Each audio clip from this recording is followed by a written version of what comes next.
पै आदीचेनी अवसरे विरुडे गगनाचेनी अंकुरे जे अंती गिळी अक्षरे प्रणव पीठीची. श्री ज्ञानेश्वरी अध्याय 7. भावार्थ. सृष्टीच्या आदिम क्षणी जणू आकाशालाच अंकुर फुटल्याप्रमाणे विश्वाचा विस्तार झाला.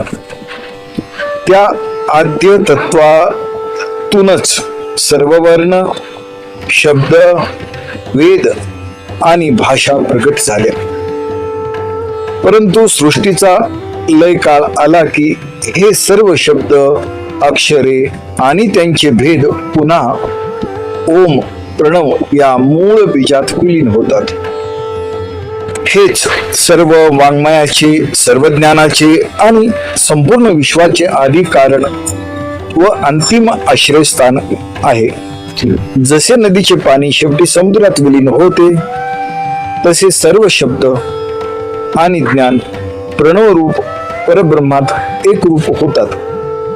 तात्पर्य: संपूर्ण विश्व, वेद, भाषा आणि ज्ञान यांचे मूळ एकच आहे, प्रणव. उत्पत्ती, स्थिती आणि लय या तिन्ही अवस्थांचा आधार तोच परमात्मा आहे. साधकाने शब्दाच्या पलीकडे जाऊन त्या प्रणव रूप परब्रह्माचा अनुभव घेणे हाच या ओवीचा मुख्य संदेश आहे. गगनाचे अंकुर म्हणजे बाह्य आकाश नव्हे तर चिदाकाश. शुद्ध चैतन्य, त्या चैतन्यातून प्रथम स्पंदन निर्माण होते. हेच स्पंदन पुढे नाद, नंतर ओम प्रणव आणि त्यातून सर्व अक्षरे, शब्द, वेद, विचार आणि संपूर्ण विश्व प्रकट होते.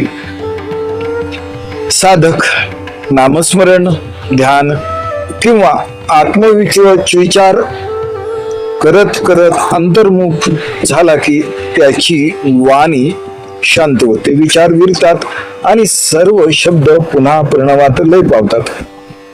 शेवटी प्रणवाचा ही अतिक्रम करून साधक निर्विकल्प निराकार परब्रह्मात स्थिर होतो.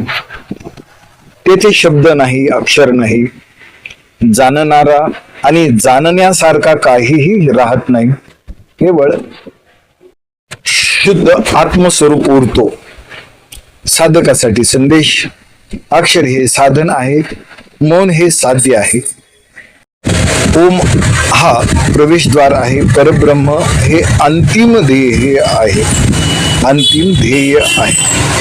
शब्दातून नाद, नादातून मौन आणि मौनातून आत्मसाक्षात्कार हीच या ओवीची अंतर्मुख साधना आहे.